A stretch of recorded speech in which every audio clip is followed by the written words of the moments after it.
ആറാമത്തെ മന്ത്രമായിരുന്നു അല്ലെ? യസ്തു സർവാണി ഭൂതാനി ആത്മന്യേവ അനുപശ്യതി. ഇതിന്റെ സമ്മറി എന്ന് പറഞ്ഞ ആരെങ്കിലും? ആത്മന്യേവാനുപശ്യതി സർവാണി ഭൂതാനി ഇത്യസ്യ കോ അർത്ഥഃ? ഏത് സാധകനാണോ സർവഭൂതങ്ങളും സാധകനില്ല. സാധകം വലിയ പ്രശ്നം ഉണ്ടാക്കുന്ന ശബ്ദമാണ്. യഹ എന്ന് പറഞ്ഞാൽ നമ്മൾ ആരെയോ കൊണ്ടുവന്നത് സാധക ശബ്ദം ഇതുവരെ നിങ്ങൾ കേട്ടിട്ടുണ്ടോ ഈ പുസ്തകത്തില്? ഭാഷ്യത്തിൽ എന്താ എഴുതി വെച്ച ആദ്യത്തെ പങ്ക്തിയില്? എന്നാ പിന്നെ മുമുക്ഷു എന്ന് പറയാൻ പറ്റുമോ? ആ മുമുക്ഷു എന്ന് പറയാൻ പറ്റുമോ? സാധകൻ മുമുക്ഷുവാണെന്ന് ആരാ പറഞ്ഞത്? ഇത് ഞാൻ എന്തിനോട് ഇവിടെ പിടിക്കുന്ന അറിയോ? ഏറ്റവും നന്നായിട്ട് വ്യഭിചരിച്ച ഒരു ശബ്ദമാണിത്. ഗുരു, സാധകൻ എന്നുള്ളതൊക്കെ നന്നായിട്ട് വ്യഭിചാരം നേരിട്ട ശബ്ദങ്ങളാണ്. അതുകൊണ്ട് അത് മാത്രമല്ല, ഇതുവരെ നമ്മൾ അങ്ങനത്തെ ഒരു ശബ്ദപ്രയോഗം നടത്തിയിട്ടേ ഇല്ല. അതുകൊണ്ട് എങ്ങോട്ടും വലിച്ചു കൊണ്ടുവരരുത് എന്നുള്ളത് കൊണ്ട് കൂടിയാണ് ഞാൻ അവിടെ പിടിച്ചു വെച്ചത്. അങ്ങനെ സംഭവിച്ചു തരത്തില്ല എന്ന് പറയാൻ ശാസ്ത്രത്തിന്റെ ഒരു ഉദ്ദേശമുണ്ട്. നിങ്ങൾ എങ്ങോട്ടാ കൊണ്ടുപോകേണ്ടത്? നിങ്ങൾക്ക് പോകേണ്ട വഴിക്ക് പോകാൻ പിന്നെ ശാസ്ത്രത്തിന്റെ ആവശ്യമില്ലായിരുന്നല്ലോ. ജ്ഞാനിയാണോ സർവഭൂതങ്ങളും തന്നിൽ കാണുന്നത്? അത്രയേ ഉള്ളൂ. അതിന്റെ ആദ്യത്തേത് സർവഭൂതേഷു ആത്മാനം. അതിന്റെ അർത്ഥം എന്താ? അല്ല, സർവഭൂതേഷു സർവഭൂതങ്ങളെയും. സകല ഭൂതങ്ങളിലും. ഭൂതേഷു സപ്തമന്തമാണ്. സർവഭൂതങ്ങളിലും ആത്മാവിനെ കാണുന്നു. തന്നെയും കാണുന്നത്. ആത്മാ അല്ലാതെ വേറെ ആരെങ്കിലും ആണോ ആത്മാ ഇവിടെ? ജ്ഞാനി. ജ്ഞാനിയുടെ സ്വരൂപല്ലേ ആത്മാ? അതെ, ആത്മാവും. ആത്മാ അത് തന്റെ ആത്മാവാണോ അല്ല പരമാത്മാവിന്റെ ആത്മാവാണോ? രണ്ടും ഒന്നാണ്. ഒന്നാണ്. ഇവിടെ രണ്ട് അസ്തിത്വം ഇല്ല. ഒരാൾക്ക് ഗുരുവിന്റെ ആത്മാവിനെ അറിയണോ അല്ല തന്റെ ആത്മാവിനെ അറിഞ്ഞാൽ മതിയോ? തന്റെ ആത്മാവിനെ അറിയണം. ഗുരുവിന്റെ ആത്മാവ് തന്റെ ആത്മാവ് എല്ലാം ഒന്ന് തന്നെ. ഗുരുവിനെ കൊണ്ട് എന്തോടെ ഞാൻ ഈ പ്രശ്നം അവതരിപ്പിക്കുന്ന പറഞ്ഞാല് എപ്പോഴും മുടകളാണ് ഗുരുക്കന്മാരെ. ഇത് സോക്കോൾഡന്മാരുടെ കാര്യമാണ് പറയുന്നത്. ഗുരു ഗുരു ഗുരു എന്ന് പറഞ്ഞ് കയറി വരും. അതായത് ചില ഗുരുക്കന്മാര് പറയും ഗുരുവിൽ നിന്ന് എത്രയും കാലം, അതിന് ശ്ലോകം ഉണ്ട് കേട്ടോ. അവർക്ക് പ്രമാണീകരിക്കാൻ കുറെ ശ്ലോകം കിട്ടുകയും ചെയ്യും. ഗുരുണാ സഹ അദ്വൈതം അദ്വൈതം ഗുരുണാ സഹ, ഇതൊക്കെ ഘോരമായിട്ട് പ്രഖ്യാപിക്കുന്ന ആൾക്കാരുണ്ട്. ഇതെന്തിനാണെന്നറിയോ? നീ എന്നും നീയാണ്, നീ എന്റെ തലയിൽ കയറണ്ട എന്നാണ്. ഇത്രയും പേടിയുള്ള ഗുരുവിന്റെ അടുത്ത് ശിഷ്യൻ എന്തിനാ പോകുന്നത്? ശിഷ്യനോടാണല്ലോ പറയുന്നത്, നാട്ടുകാരോടാ പറയുന്നത്. നീ ഈ പറയുന്ന ഗുരു ഒരിക്കലും തന്റെ ഗുരുവിന്റെ അടുത്ത് കളി കളിച്ചിട്ടില്ലല്ലോ. അവിടുന്ന് തെറ്റിപ്പിരിഞ്ഞങ്ങ് പോയതല്ലേ. അപ്പൊ നിങ്ങൾക്കത് ബോധമൊന്നുമില്ലായിരുന്നേ? അല്ലാതെ സ്വന്തം പ്ലാറ്റ്ഫോം ഉണ്ടാക്കണം. അതാണ് ഞാൻ പറയുന്നത്. നാറികളൊക്കെ സ്വന്തം പ്ലാറ്റ്ഫോം ഉണ്ടാക്കി എടുക്കാൻ വേണ്ടിയിട്ട് തലയിൽ കയറും. തന്നോട് ചോദിച്ചു കഴിഞ്ഞാൽ അതിന് ഉത്തരവൊന്നുമില്ല ഇവർക്ക്. പിന്നെ ഒരു ഗുരുവിനെ കാണിച്ചിട്ട് വേറെ പറയണം, കണ്ടോ നേര് ഗുരുവിനെ ചതിച്ചാണ് ആശ്രമം ഉണ്ടാക്കിയത്, ഗുരു ഒന്ന് മാറിയപ്പോൾ സ്ഥാനത്ത് കയറിയിരുന്നതാണ്. ഈ പറയുന്ന ആളെന്താ ചെയ്തത്? ഞാൻ ആളെ പറയുന്നില്ല, നമ്മൾ സംസാരിക്കുന്ന ആൾക്കാര്. ടീക്ക് ഗുരുവിന്റെ സ്ഥാനത്ത് കയറി ഇരിക്കാൻ നോക്കിയപ്പോൾ ആൾക്കാർ തല്ലി ഓടിച്ച ഗുരുവാണ് ഈ പറയുന്നത്. വേറെ ആളെ കാണിച്ചിട്ട് ഇങ്ങനെയാണ്. പിന്നെ ഒരു ദിവസം എന്നോട് പറയാണ്, എന്താണ് അങ്ങേര് കറങ്ങി നടക്കുന്നത് സ്വന്തം ഗുരുവിന്റെ സ്ഥാപനം നോക്കി നടത്തായിട്ടാണ്. രണ്ട് അക്ഷരം അറിയാന്ന് വെച്ച് കഴിഞ്ഞാൽ അതറിയത്തില്ല. ഇങ്ങനത്തെ കളി നന്നായിട്ട് പഠിക്കുകയും ചെയ്തിട്ടുണ്ട്. കാരണം ഇവരൊക്കെ നിന്ന് ആശ്രമത്തില്, ശരിക്കും ആശ്രമത്തിന്റെ പേര് ഇതായിരുന്നു, എന്റെ രാജ്യതന്ത്രജ്ഞ കുതന്ത്ര പോരാളികൾ മാത്രം വസിക്കുന്ന ആശ്രമമാണത്. അപ്പൊ ഇവിടെ നമ്മൾ പറയാണ് യഹ എന്നുള്ളതിന് ഭാഷ്യകാരൻ പറഞ്ഞു പരിവ്രാട് മുമുക്ഷുഹു. അത് ജ്ഞാനിയാണെന്ന് ഗ്രഹിച്ചാലും വേണ്ടിയില്ല, ജ്ഞാനത്തിന് മുന്നേ സന്യാസാവസ്ഥയിൽ ഗ്രഹിച്ചാലും വേണ്ടിയില്ല. പരിവ്രാട് മുമുക്ഷുഹു സർവാണി ഭൂതാനി. ആ ഭൂതങ്ങൾ എവിടെ തുടങ്ങിയിട്ടാ പറഞ്ഞത്? അവ്യക്തം മുതൽക്ക് തുടങ്ങിയതാണ്. അവ്യക്ത ശബ്ദത്തിന് എന്താ അർത്ഥം? മായ. അവ്യക്തം എന്ന് പറഞ്ഞാൽ മായ. മായ മുതൽ ആദ്യത്തെ അധ്യസ്ഥ വസ്തുവായിരുന്നു മായ. അവിടുന്ന് മുതൽക്ക് താഴെ എവിടം വരെ? സ്ഥാവരം വരെയുള്ള വസ്തുക്കൾ എന്ന് പറഞ്ഞ ഒന്നിനെ വിട്ടിട്ടില്ല. അതേപോലെ നിങ്ങൾക്ക് ചില സ്ഥലത്ത് അവ്യാകൃതം എന്നൊരു ശബ്ദം കാണാം. ഈ അവ്യാകൃത ശബ്ദവും മായയെ പറയും. പക്ഷേ അവ്യാകൃത ശബ്ദത്തിന് രണ്ട് രീതിയിൽ അന്വയിച്ചു കളയും. ഉപാധി പ്രധാനമാണെങ്കിൽ മായ, ഉപഹിത പ്രധാനമാണെങ്കിൽ ചേതനൻ. അങ്ങനെയും പ്രയോഗിക്കും. അത് നോക്കണം എവിടെയാണ് എന്താണ് ഉദ്ദേശിച്ച് പ്രയോഗിച്ചത് എന്നുള്ളത്. ഇവിടെ ഇപ്പോൾ നേരിട്ട് മായയെ എടുത്തുവിടുക. സ്ഥാവരാന്താനി ആത്മനേവ അനുപശ്യതി. അനു എന്ന് പറയുന്ന അർത്ഥം ഗുരുപദേശത്തിന് ശേഷം ഗുരുപദേശാനന്തരം അനു. പശ്യതിക്ക് എന്താ അർത്ഥം?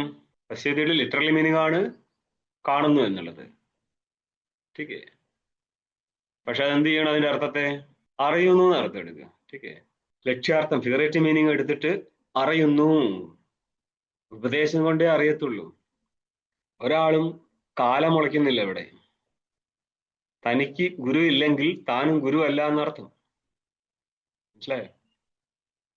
തന്നിൽ നിന്ന് പ്രസ്ഥാനം തുടങ്ങത്തില്ല. പ്രസ്ഥാനം പണ്ടേ തുടങ്ങിയതാണ്.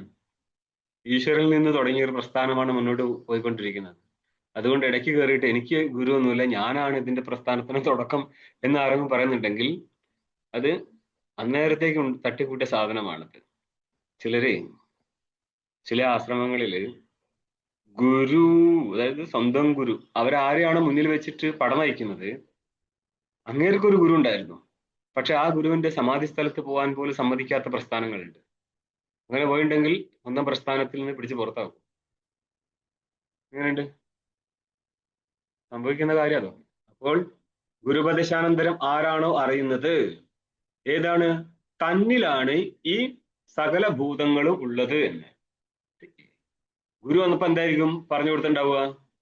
ഗുരുവിനും ഈ വാക്യം പറഞ്ഞു കൊടുക്കാൻ പറ്റത്തുള്ളൂ. ഗുരുവിന് സ്വന്തം നിലയ്ക്ക് പുതിയ വാക്യം ഇതിൽ നിന്ന് മനസ്സിലാക്കിപ്പിക്കാൻ വേണ്ടിയിട്ട് വാക്യപ്രയോഗം നടത്താം. അപ്പൊ ഭാഷ്യകാരൻ ടീക്കാകാരന്മാരും ചെയ്യുന്നത് പോലെ. പ്രമാണം വൈദിക ശബ്ദമാണ്. അവിടെയും ഇത് തന്നെയാ പറയുക, യസ്തു സർവാണി ഭൂതാനി ആത്മന്യേവാനു പശ്യതി. അതായത് ഈശ്വരൻ ഉപദേശിച്ചാൽ പോലും ഏതേ ഉപദേശിക്കത്തുള്ളൂ? വൈദിക വാക്യങ്ങളെ ഉപദേശിക്കത്തുള്ളൂ. അപ്പോൾ നിങ്ങളെ ഗുരുവിനും എന്തറിയണം? ഉപദേശം കൊടുക്കണമെങ്കിൽ വൈദിക വാക്യം അറിയണം. ഈ വൈദിക വാക്യം അന്വയിക്കാൻ നിങ്ങളെ ഗുരുവിനെ അറിയത്തില്ലെങ്കിൽ എന്തായി മാറും? അത് നിങ്ങൾ ആലോചിച്ചാൽ മതി.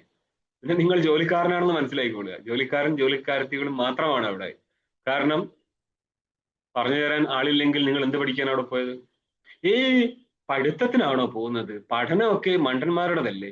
ഞങ്ങൾ ആശ്രമത്തിൽ ചന്ദനത്തിനെയും സോപ്പ് ഉണ്ടാക്കാൻ പോയതല്ലേ. അപ്പോൾ അനുപശ്യതി അവ്യതിരിക്താനി ന പശ്യതി ഇത്യർത്ഥ. വ്യതിരിക്ത എന്ന് പറയുന്ന അർത്ഥം ഭിന്നം. വ്യതിരിക്താനി താനി ന പശ്യതി. പശ്യതിയുടെ കർത്താവാരാ? യഹ ന പശ്യതി. ആരാണോ ഉപദേശം കിട്ടിയ ശിഷ്യനുണ്ടല്ലോ, അവനാണ് ഇതിന്റെ കർത്താവ്. യഹ പശ്യതിയായിട്ട് അന്വയിക്കുക. ആരാണോ അറിയുന്നത്, ആരാണോ കാണുന്നത് അറിയുന്നത്. എന്താ അറിഞ്ഞത്? ഈ ഭൂതങ്ങളൊന്നും എന്നിൽ നിന്ന് ഭിന്നമായിട്ടില്ല. എന്നിൽ നിന്ന് ഭിന്നമായിട്ട് ഭൂതങ്ങൾ ഇല്ലെങ്കിൽ പിന്നെ ഭൂതങ്ങൾ എന്തായിരിക്കും? എന്റെ തന്നെ വിവർത്തങ്ങളായിരിക്കും.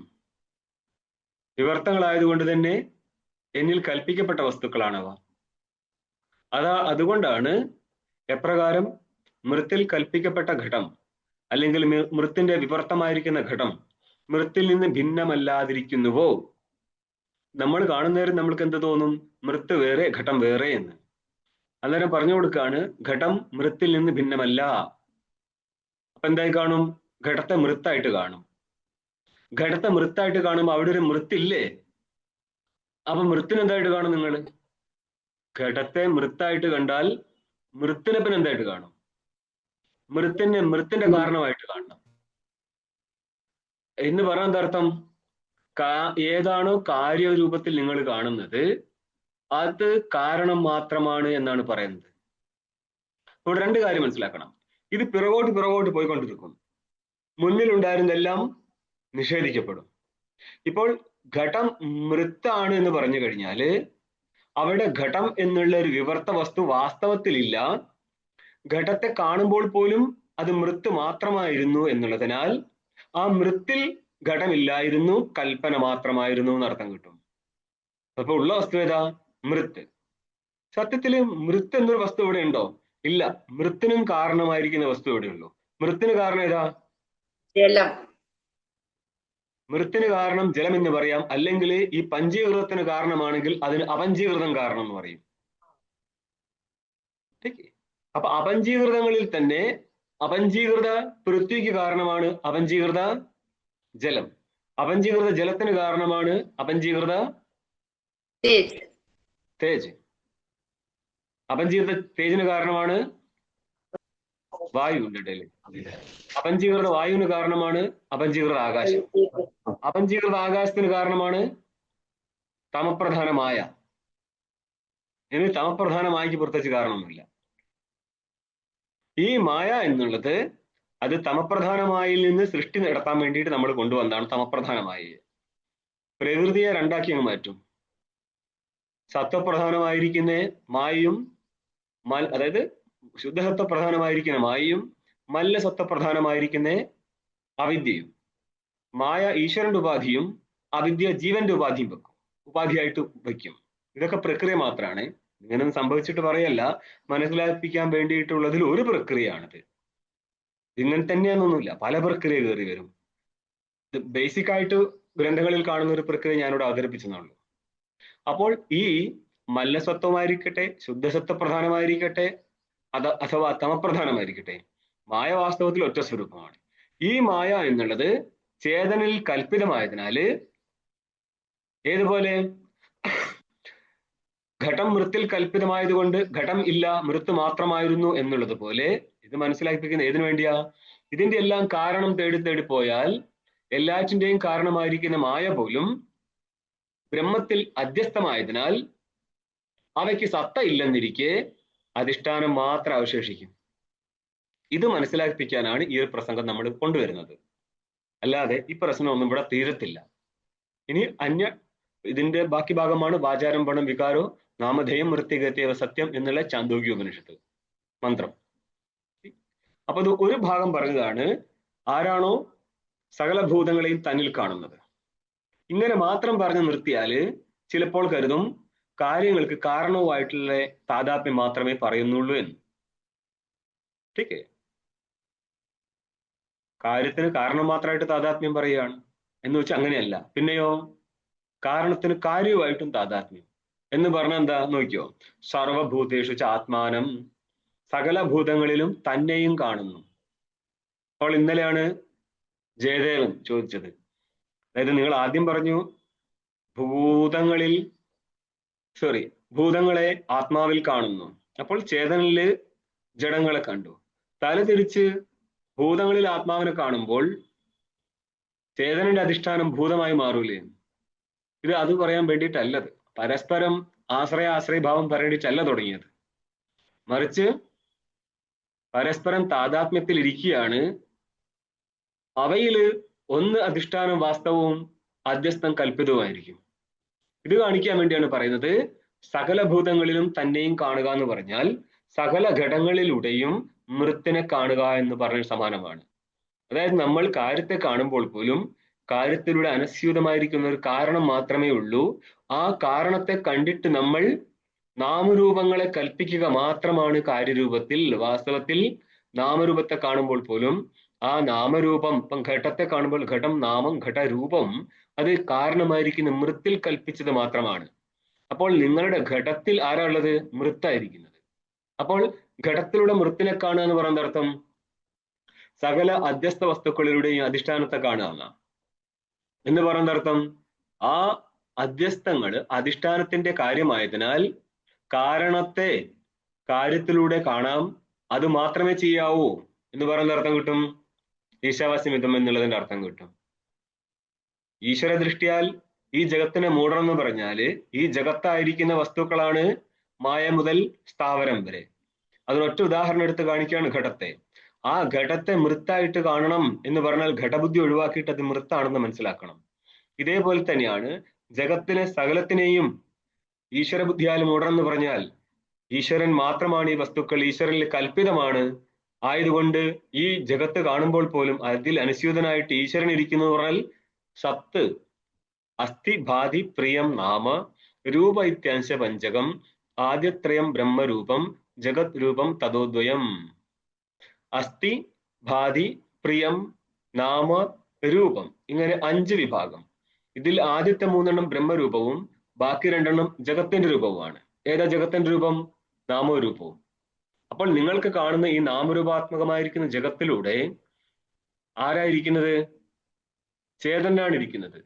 അപ്പൊ സകല ഭൂതങ്ങളിൽ ആത്മാവിനെ എങ്ങനെ നിങ്ങൾക്ക് കാണാൻ പറ്റുക? അസ്ഥി ഭാതി പ്രിയം എന്നുള്ള രൂപത്തിൽ കാണുന്നതെല്ലാം ചേതനാണ്. അതായത് ഘടോ അസ്ഥി എന്നുള്ള സ്ഥലത്ത് അസ്തിത്വം, അധിഷ്ഠാനത്തിന്റെ അസ്തിത്വം അധ്യസ്ഥമായിരിക്കുന്ന ഘടവുമായിട്ട് താതാത്മ്യം പ്രാപിച്ചും കൊണ്ട് കാണുകയാണ്. ഘടോ ഭാതി, അതിന്റെ ഭാനവും അധിഷ്ഠാനത്തിന്റെ ഭാനമാണ് നടക്കുന്നത്. പിന്നെന്താ, വസ്തു നേടിക്കഴിഞ്ഞാലാണ് അതിന്റെ പ്രിയം. പ്രിയം, മോദ, പ്രമോദം എന്ന് പറഞ്ഞ മൂന്നാക്കും. അതിൽ സാമാന്യമായിട്ട് പ്രിയം എന്നേ പറയുന്നുള്ളൂ, മൂന്നിന് എടുത്തിട്ട്. അതും എന്താണ്, ചേതനന്റെ സ്വരൂപമാണ്. ആനന്ദത്തിന്റെ അംശം മാത്രമാണ് ഈ മോദമായിട്ട് മാറുന്നത്. മോദമാണെങ്കിലും പ്രിയ, മോദ, പ്രമോദ രൂപങ്ങളെല്ലാം തന്നെ ആനന്ദത്തിന്റെ അംശമാണ്. അപ്പം ഇതൊക്കെ ഏതിന്റെ സ്വരൂപമാണ്? ബ്രഹ്മസ്വരൂപമാണ്. അതിന് നിങ്ങൾക്ക് എവിടെ കാണാം? അധ്യസ്ഥങ്ങളായിരിക്കുന്ന വസ്തുക്കളിലൂടെ കാണാം. അതാണ് സകല ഭൂതങ്ങളിൽ ആത്മാവിനെ കാണുക എന്ന്. സകല ഭൂതേഷു ആത്മാനം ഒരർത്ഥം കിട്ടും. രണ്ടാമത്തത്, കാര്യത്തിന് കാരണമായിട്ടും കാരണത്തിന് കാര്യമായിട്ടും താതാത്മ്യം സംഭവിച്ചത് കൊണ്ടാണ് എന്ത് സംഭവിച്ചത്? ഇപ്പോൾ നമ്മൾ മൃത്തും ഘട്ടവും, ഘട്ടവും മൃത്തും, അതിൽ ഇതിനെക്കാട്ടി സിംപ്ലിഫൈ ചെയ്താല് കയറും സർപ്പവും. ഒരു കയറിൽ സർപ്പത്തെ കാണുകയാണ്. അവിടെ സർപ്പത്തിലൂടെ നമുക്ക് കയറിന് കാണാൻ പറ്റുന്നുണ്ട്. എങ്ങനെ? ഇതന്ത്വേന. ഇത് എന്ന് പറയുന്നത് അവിടെ കയറാണ്, സർപ്പം അധ്യസ്ഥമാണ്. അവിടെ സർപ്പവും കയറുമായിട്ടും കയറും സർപ്പവുമായിട്ടും പരസ്പരം സംബന്ധിച്ചിരിക്കുകയാണ്. ആ ഒരു സ്ഥലത്താണ് പറയുന്നത് കയറിൽ സർപ്പത്തെ കാണുക എന്ന് പറയുന്ന അർത്ഥം, കയറിൽ അധ്യസ്ഥമാണ് ഈ സർപ്പം എന്ന് മനസ്സിലാക്കുക. സർപ്പത്തിലൂടെ കയറിനെ കാണുക എന്ന് പറഞ്ഞാൽ സർപ്പത്തിലുള്ള ഭാനം, സർപ്പത്തിന് ഭാസിക്കുന്നില്ലേ, സർപ്പം ഉണ്ട് എന്നുള്ള ബുദ്ധിയുണ്ട്, സർപ്പത്തിന്റെ ഭാനവും നടക്കുന്നുണ്ട്. ഒരു പ്രതീതി സ്ഥലത്ത് അസ്തിത്വവും ഭാനവും നടക്കുന്നുണ്ട്. ഇത് രണ്ടും ആരുടേതാ? കയറിൻ്റെതാണ്. നമ്മൾക്ക് സർപ്പത്തിലൂടെ കാണാമെന്ന് മാത്രം. ഇവിടെയാണ് പറയുന്നത് നിങ്ങൾ എന്ത് മനസ്സിലാക്കണം? സർപ്പത്തിലൂടെയുള്ള അസ്തിത്വവും ഭാനവും കയറിൻ്റെതാകുന്നു. ഒന്ന്.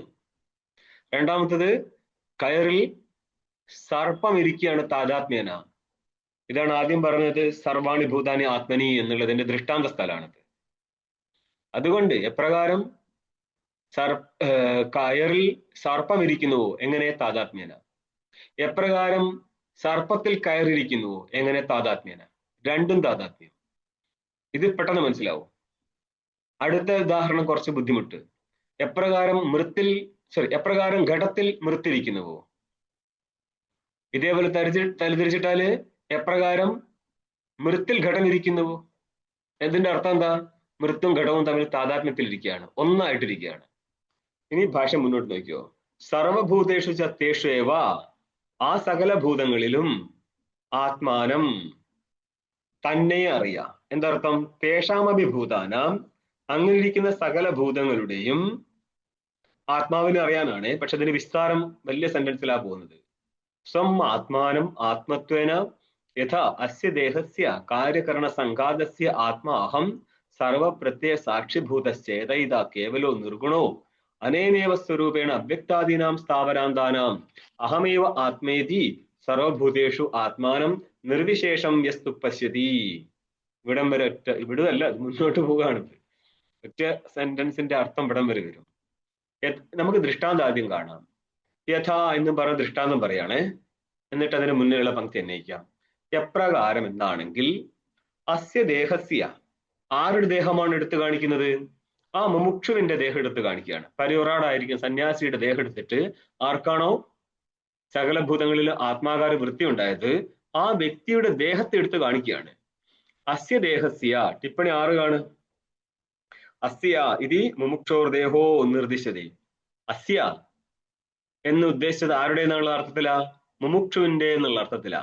അപ്പൊ അസ്യ ദേഹസ്യ എന്ന് പറഞ്ഞാൽ ഈ എപ്രകാരം ഈ മുമുക്ഷു ദേഹത്തിന്റെ, അപ്പൊ ജ്ഞാനിയല്ല, മുമുക്ഷു മാത്രമാണ്. മോക്തും ഇച്ഛു എന്നേ ഉള്ളൂ. ജ്ഞാനി ആയിട്ടില്ല, അവനാണ് അടുത്ത പടിയിൽ ജ്ഞാനി ആവാൻ പോകുന്നത്. ഇപ്പോൾ അവൻ മുമുക്ഷു മാത്രമാണ്.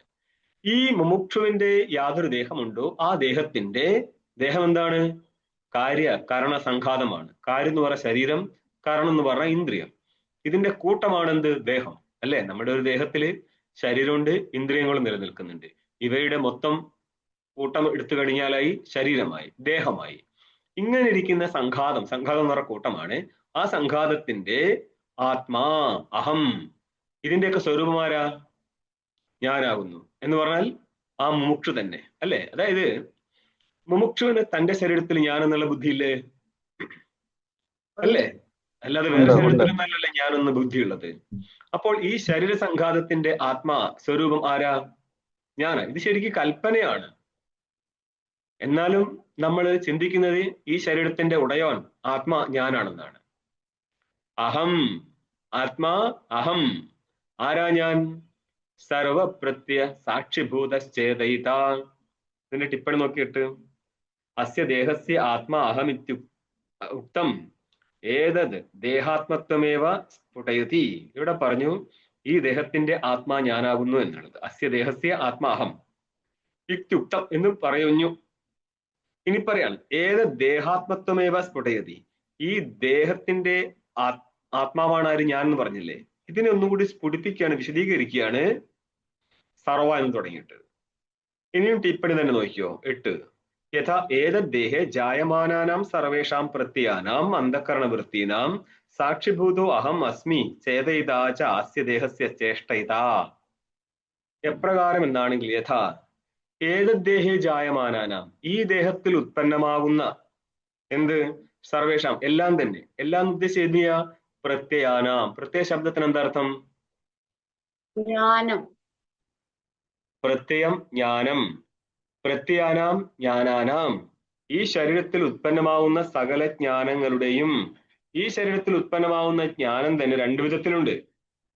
ഏതൊക്കെയാ? 2 വിഭാഗം. ഏതൊക്കെ വിധത്തിൽ ജ്ഞാനമുണ്ടെന്ന് പറ. പരോക്ഷ ജ്ഞാനം, പ്രത്യക്ഷ.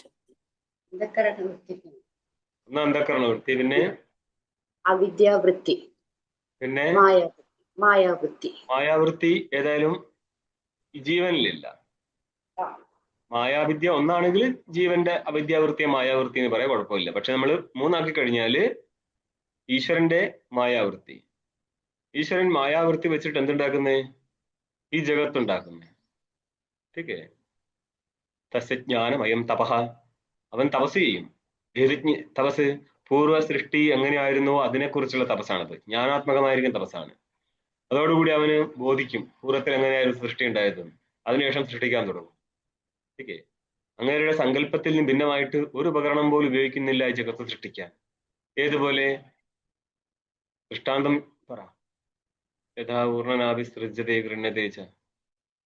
ഈ 8 കാലി തന്റെ ശരീരത്തിൽ നിന്ന് തന്നെ, തന്നിൽ നിന്നും ഭിന്നമല്ല, താൻ തന്നെ അതിന്റെ ഉപാദാന കാരണവും താൻ തന്നെ നിമിത്ത കാരണമായിട്ട് ജഗത്ത് മൊത്തം ഉണ്ടാക്കുക. സോറി, ഈ നൂല് മൊത്തം ഉണ്ടാക്കുകയാണ്.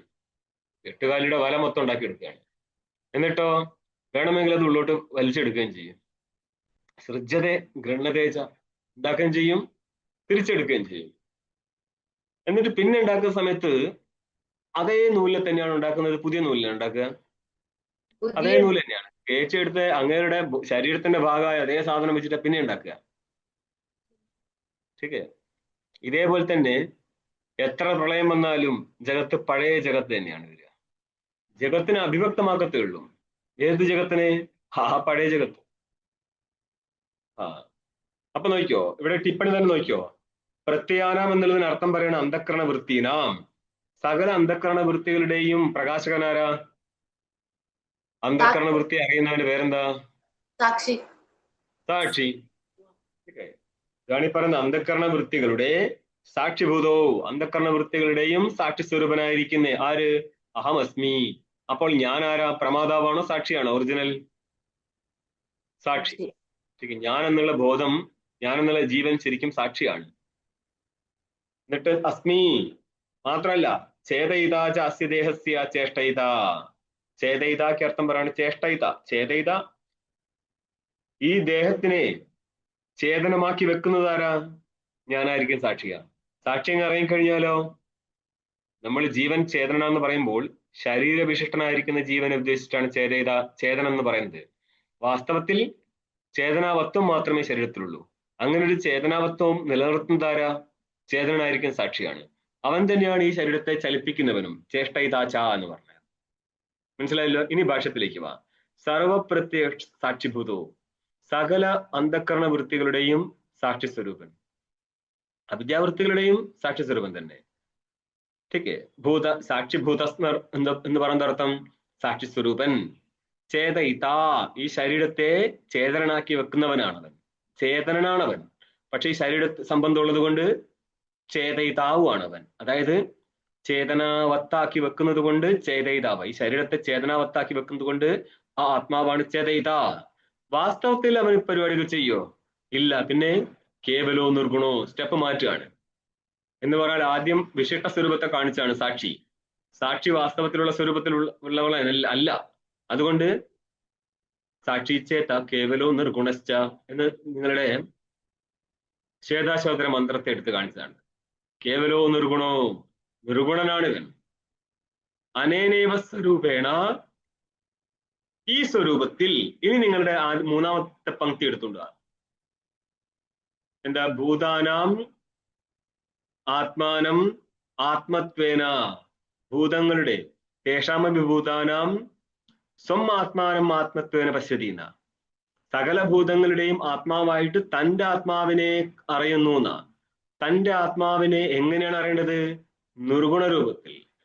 കേവലോ നിർഗുണോ, ഞാൻ വാസ്തവത്തിൽ അഹം കേവലോ നിർഗുണ എന്നുള്ള ബോധം ഉണ്ടാവണം. അല്ലാതെ ഞാൻ ഈ ചേതയിതാവ് എന്നുള്ള ബോധമല്ല. എന്നിട്ടോ അനേനേവ സ്വരൂപേണ, ടിപ്പണി 9 എന്താ പറയുന്നത്? കേവലോ വസ്തുതഃ സാക്ഷിത്വാദി ധർമ്മരഹിത. മനസ്സിലായ? സ്റ്റെപ്പ് അങ്ങ് മാറ്റി കളഞ്ഞത്. കേവലോ വസ്തുതഃ, വാസ്തവത്തിൽ അവൻ കേവലനാണ് എന്ന് പറയുന്ന അർത്ഥം സാക്ഷിത്വാദി ധർമ്മരഹിത, അവനിൽ സാക്ഷിത്വം എന്നുള്ള ധർമ്മം ഇരിക്കത്തില്ല.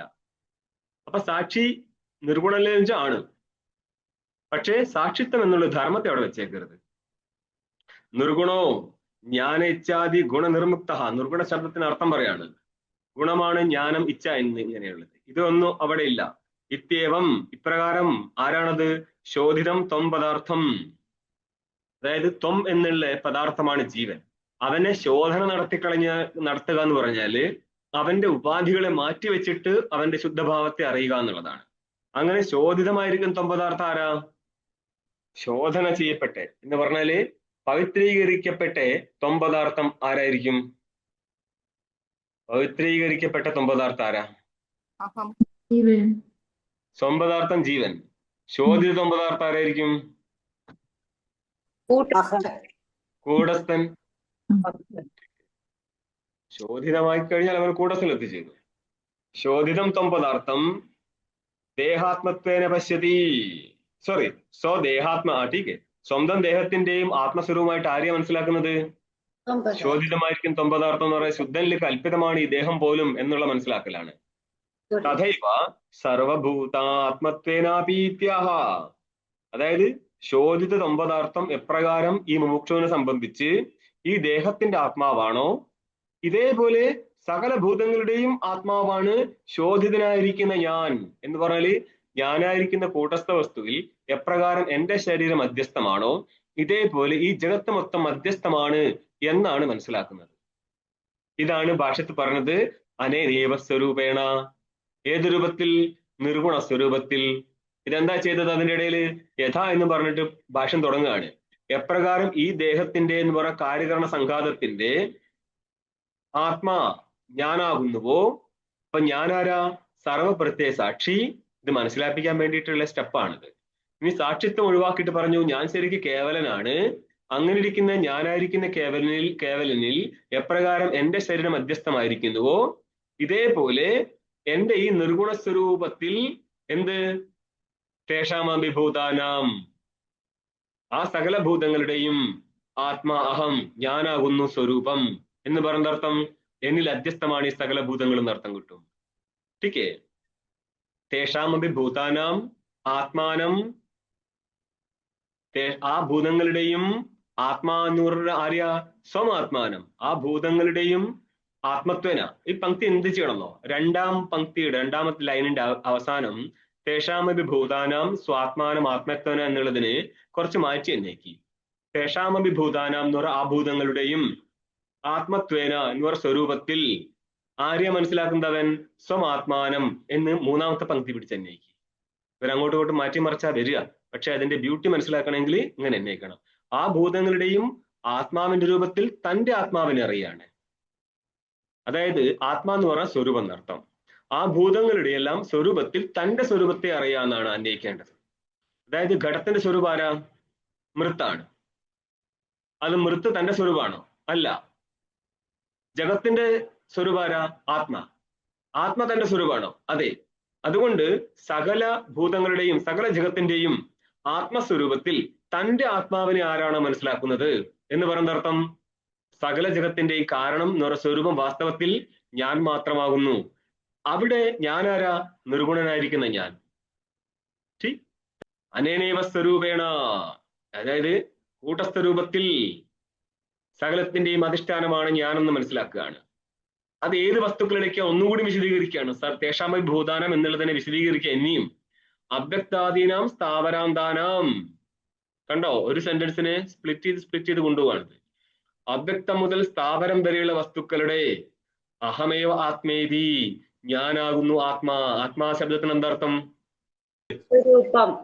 സ്വരൂപം. ഘടത്തിന്റെ സ്വരൂപം എന്താ? മൃത്ത്. ഇവിടെ എന്താ പറയുന്നത്? സകല ഭൂതങ്ങളുടെ സ്വരൂപം ആരാ? ഞാനാകുന്നു ഞാൻ. അപ്പോൾ എന്നിലായിരിക്കും ഈ ജഗത്ത് മൊത്തം അധ്യസ്ഥം, അല്ലെങ്കിൽ എന്റെ വിവർത്തം മാത്രമാണ് ജഗത്ത് മൊത്തം. അഹമേവ ആത്മേതി, ഈ സകല വസ്തുക്കളുടെയും ആത്മാ ഞാൻ മാത്രമാകുന്നു.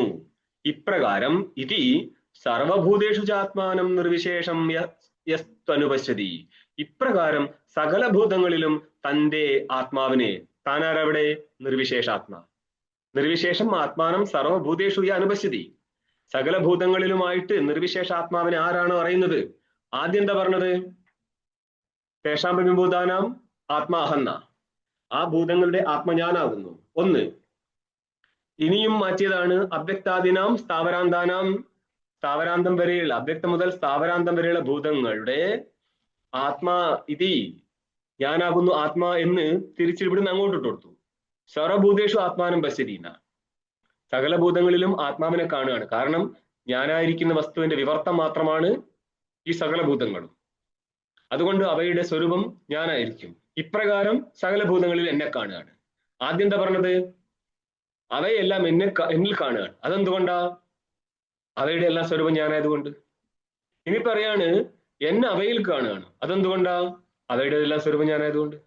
രണ്ടാണെങ്കിലും സ്വരൂപം ഞാനായതുകൊണ്ട് ഞാൻ മാത്രമേ ഉള്ളൂ എന്നുള്ളതിനാൽ അവയെ എന്നിലും കാണാം, എന്നെ അവയിലും കാണാം. യസ്തു അനുപശ്യതി, ആരാണോ ആചാര്യ ഉപദേശാനന്തരം ഈ കാര്യം മനസ്സിലാക്കുന്നത്, സഹ, ആ അറിയുന്നവൻ. മന്ത്രവാക്യം നോക്കി എന്താ എഴുതി വെച്ചതെന്ന്? തതോ നബിജുഗുപ്സതേ, അവൻ ഗുപനിന്ദായാം എന്ന് പറഞ്ഞാല് നിന്ദിക്കുക എന്നർത്ഥം. വിശേഷണ ജുഗുപ്സതേ, ജുഗുപ്സതേ ജുഗുപ്സാദേ എന്ന് പറഞ്ഞു രൂപം. തതോ തസ്മാദേവ കാരണാത്, ഈ ഒരു ബോധമുള്ളതിനാൽ എന്ന് പറഞ്ഞാല് എന്നിൽ അധ്യസ്ഥമാണ് ജഗത്ത് എന്ന് ബോധമുള്ളത് കൊണ്ട്, എന്നിൽ നിന്ന് ഭിന്നമായിട്ട് ഒരു വസ്തുവിനെ അവൻ കാണാത്തത് കൊണ്ട് ഒന്നിനെയും നിന്ദിക്കത്തില്ല. നിന്ദിക്കാൻ വേണ്ടി വസ്തു ഉണ്ടായിട്ട് വേണ്ടേ? മനസ്സിലായോ? ഇവിടെയാണ് ചിലര് ശഠിക്കുന്നത്. ജ്ഞാനിയായ ശേഷം ജ്ഞാനി സാക്ഷിഭാവത്തിൽ എല്ലാ വസ്തുക്കളെയും അറിയൂലേ? എടാ, എന്തൊരു ഗതികേടാന്നുള്ളതാണ്. ഇവർ എങ്ങനെയാണ് വേദാന്തം പഠിപ്പിച്ച് മനസ്സിലാക്കുക? കാരണം വേദാന്തത്തിൽ പറയുന്ന ദ്വിതീയ വസ്തു ഇല്ലെന്നാ. ഇവരുടെ ഉള്ളിന്റെ ഉള്ളിൽ എല്ലാം അങ്ങനെ തന്നെ ഉണ്ട്. ഇവർക്ക് ഇങ്ങനെ അഭിപ്രായമുള്ള ആൾക്കാർക്ക് വേദാന്തം വെറും വ്യായാമം മാത്രമാണ്. അവർക്ക് ഒരു കാലത്ത് മനസ്സിലാകത്തില്ല സാധനം. അതുകൊണ്ട് ഇതിൽ മുഖ്യമായിട്ട് വേണ്ടതേ പഠിപ്പിച്ചു തരാൻ ഒരാളും അതിലുള്ള വിശ്വാസവും അവ പഠിച്ച് മുന്നോട്ട് പോകുക എന്നുള്ളതാണ്.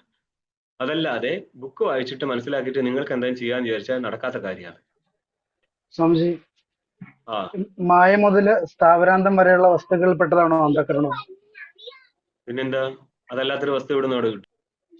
അതല്ല സ്വാമിജി, ഈ കാണുന്ന വസ്തുക്കളിൽ എന്റെ ആത്മസ്വരൂപം ഞാൻ തന്നെ, കാണുന്ന വസ്തുക്കളുടെ എല്ലാ അധിഷ്ഠാനം എന്റെ തന്നെ സ്വരൂപമായ ആത്മാവാണെന്ന് തിരിച്ചറിയുമ്പോഴും പക്ഷെ എനിക്ക് അന്ധകരണമുണ്ട്. അതാണ് അവിടെയാണ്. അവിടെയും അതുകൊണ്ട് എനിക്ക് എന്ന് പറഞ്ഞാല് എന്റെ അന്ധകരണം അല്ലേ, ഞാനല്ലല്ലോ അന്ധകരണം. എനിക്ക് അന്ധകരണം ഉണ്ടെങ്കിൽ അന്ധകരണത്തെയും പ്രകാശിപ്പിച്ച് സാക്ഷിയിരിക്കുവോ? അന്ധകരണത്തിനെ പ്രകാശിപ്പിക്കാൻ സാക്ഷിയുണ്ടോ? ഉണ്ട്. അപ്പൊ അന്ധകരണം സാക്ഷിയുടെ വിഷയമായി മാറിയില്ലേ? അവയെ എല്ലാത്തിനെയും പ്രകാശിപ്പിക്കുന്ന ചേതനായിരിക്കുന്ന സാക്ഷി ശുദ്ധരൂപത്തിൽ ഒന്ന് മാത്രം, അവനിൽ ജഗത്ത് വ്യത്യസ്തമാവുമ്പോൾ അവനാൽ പ്രകാശിപ്പിക്കപ്പെട്ട വസ്തു അത് അന്ധകരണം. അതും കാര്യകോടിയിലേ വരത്തുള്ളൂ. പ്രകാശകോടിയിൽ വരുന്നതെല്ലാം പ്രകാശകനിൽ കൽപ്പിതമായിരിക്കും. പ്രകാശകൻ അപ്പോഴും നമുക്ക് പ്രകാശകൻ പ്രകാശകൻ എപ്പോഴും അപ്പോഴും അവ്യക്തമായിട്ട് തന്നെ നിൽക്കുമല്ലോ സ്വാമിജി. അപ്പൊ ഞാൻ തന്റെ ആത്മസ്വരൂപമാണ്, എന്റെ ആത്മസ്വരൂപമാണ് എനിക്ക് വ്യക്തമായിട്ടുള്ളത്. എന്റെ ആത്മസ്വരൂപമല്ലാണ്ട് പിന്നെ ആരാ പ്രകാശകനായിട്ടുണ്ടായിരുന്നത്? ഇതിന്റെ ക്ലാരിറ്റി കിട്ടണില്ലേ? സ്വാമിജി കേട്ടിരുന്നിട്ട് പറയാമോ? നിന്റെ ആത്മാ എന്നുള്ള ചേതനല്ലാതെ പിന്നെ ആരാണ് ഇവിടെ പ്രകാശകനായിട്ടുള്ളത്? ഇതിനെ മൊത്തത്തിൽ പിടികിട്ടാൻ കുറെ പാടാണ്, കുറെ കാലത്തെ വർക്കൗട്ട് ചെയ്യണം. അതായത് ഞാൻ എന്നുള്ള ചേതനായിരിക്കുന്ന സാക്ഷിയാണ് എല്ലാറ്റിനെയും പ്രകാശിപ്പിക്കുന്നത്. ആ ചേതനന്റെ ഉപാധിയായിരിക്കുന്ന അവിദ്യയെ പോലും പ്രകാശിപ്പിച്ചുകൊണ്ട് അവിദ്യ സാക്ഷ്യകോടിയിൽ വരുന്നെങ്കിൽ പിന്നെയാണ് അന്ധകരണം ബ്രഹ്മകോടിയിൽ വരാൻ പോകുന്നത്. ഇങ്ങനെ പറഞ്ഞ കാര്യം പിടികിട്ടിയോ? ഇങ്ങനെ പറഞ്ഞ് പിടികിട്ടുന്ന ഒരു കാലം വരെ പഠിച്ചേ പറ്റത്തുള്ളൂ, അതിനുശേഷവും പഠിച്ചേ പറ്റത്തുള്ളൂ. അപ്പൊ നോക്കിയോ, യസ്തു അനുപശ്യതി, പ്രകാരം ആരാണോ ഗുരുപദേശാനന്തരം മനസ്സിലാക്കുന്നത്, സഹ അവൻ, മനസ്സിലാക്കി അവൻ, തതഹ അതിനർത്ഥം പറയാണ് തസ്മാദേവ ദർശനാത്, ഈ ഒരു ജ്ഞാനം ഉള്ളത് കൊണ്ട് തന്നെ. അവൻ ഏത് ജ്ഞാനമുള്ളത്? സകല വസ്തുക്കളും എന്നിൽ അധ്യസ്ഥമാണെന്നും ഞാൻ സകല വസ്തുക്കളിലൂടെ അനുസ്യൂതമായിട്ടിരിക്കുന്നതാണെന്നും ആയതിനാൽ ഞാൻ മാത്രമേ ഉള്ളൂ എന്ന് മനസ്സിലാക്കിയത് കൊണ്ട് രണ്ടാമതൊരു വസ്തു നിലനിൽക്കുന്നില്ല.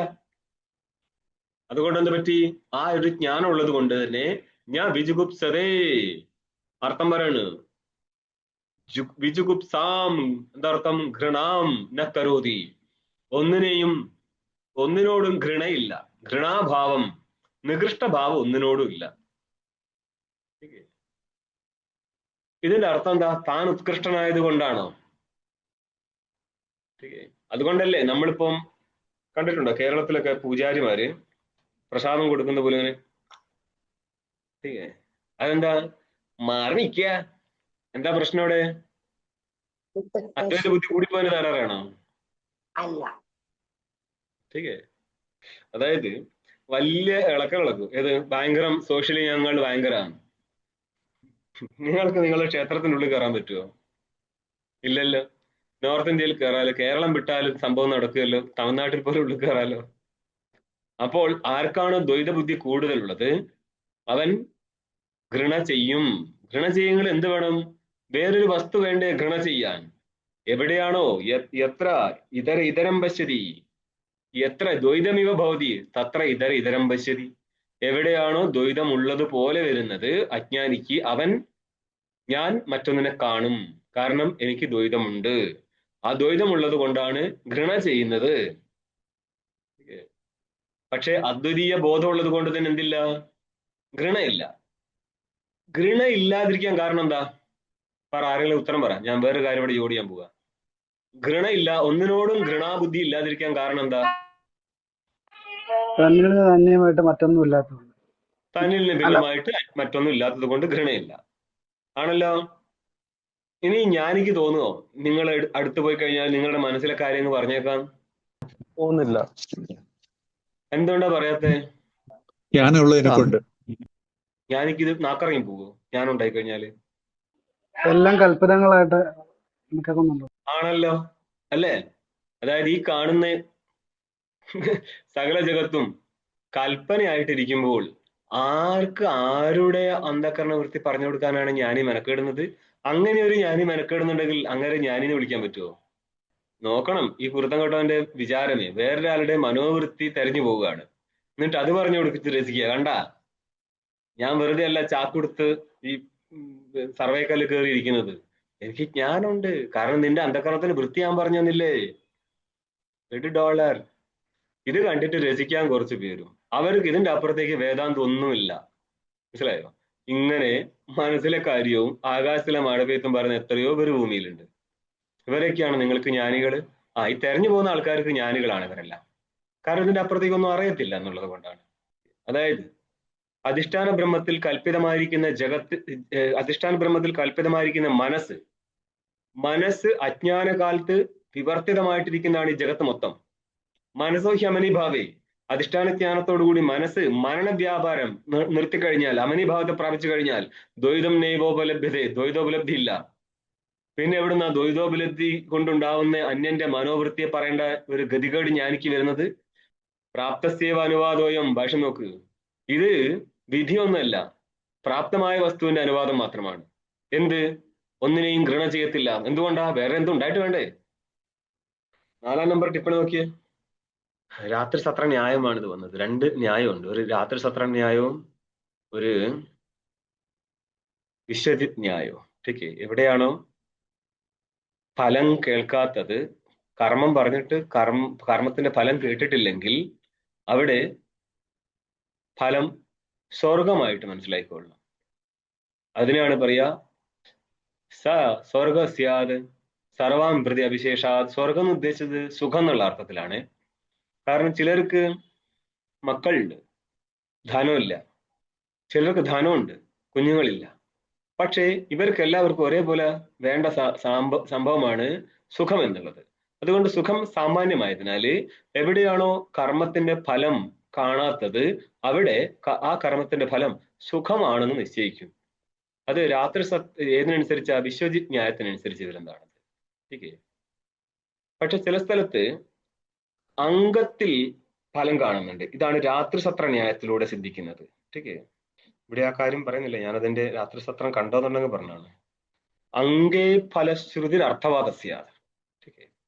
അംഗേ ഫലശ്രുതി അർത്ഥവാദസ്യാത്. അർത്ഥവാദേ ഫലശ്രുതി രാത്രി സത്ര ന്യായസ്യാത്. അങ്ങനെ എന്താണ്? പ്രാപ്തസ്യവ അനുവാദോയം. ഇത് ജ്ഞാനിക്ക് പ്രാപ്തമായ കാര്യമാണ്, ഒന്നിനോടും ഘൃണയില്ല എന്നുള്ളത്. അതിന് അനുവാദം നടത്തുക മാത്രമാണ് ശ്രുതി ചെയ്തത്. അല്ലാതെ ന വിജുഗുപ്സതേ എന്നൊരു വിധി ഇവിടെ പറയുന്നില്ല. ലെട്ടനെ ലേട്ടാക്കി കണ്ട് വിധിയായിട്ട് മനസ്സിലാക്കേണ്ട ആവശ്യമില്ല. ഇത് ആ സമയത്ത് സംഭവിക്കുന്നതാണ്. ഏത്? ജ്ഞാനത്തോടുകൂടി ഒന്നിനോടും ഘൃണയില്ല എന്നുള്ളത്. ഇനി ഭാഷ്യം. സർവാഹി ഘൃണ ആത്മനോ അന്യത് ദുഷ്ടം പശ്യതോ ഭവതി. എല്ലാ ഘൃണയും അപ്പോഴേ സംഭവിക്കത്തുള്ളൂ. എപ്പോൾ? തന്നിൽ നിന്ന് ഭിന്നമായിട്ട് കുറച്ച് നീചമായിരിക്കുന്ന വസ്തുവിനെ കാണുമ്പോൾ. ദുഷ്ടം പശ്യതോ ഭവതി. ശിഷ്ടനെ കണ്ടാലോ ആനന്ദം, ആമോദം. ദുഷ്ടനെ കണ്ടാലോ ഘൃണ. ഇത് രണ്ടും എപ്പോഴേ വരത്തുള്ളൂ? തന്നിൽ നിന്ന് ഭിന്നമായ വസ്തുവിനെ കാണുമ്പോഴേ വരത്തുള്ളൂ. ഗുണദോഷ ദർശനം ദോഷം. ഗുണം കാണുന്നതും ദോഷം കാണുന്നതും ദോഷം തന്നെയാണ്. കാരണം ആരാണോ അന്യൽ ഗുണം കാണുന്നത് അവൻ മറ്റുള്ളൊരു ദോഷവും കാണും. പിന്നെ എന്താണ് ശുഭം? ഗുണസ്തു ഉഭയവർജനം. രണ്ടും കാണാതിരിക്കുക എന്നുള്ളതാണ് നല്ലത്. ഇത് ആരെ കൊണ്ടേ പറ്റത്തുള്ളൂ? ജ്ഞാനിയെ കൊണ്ട്.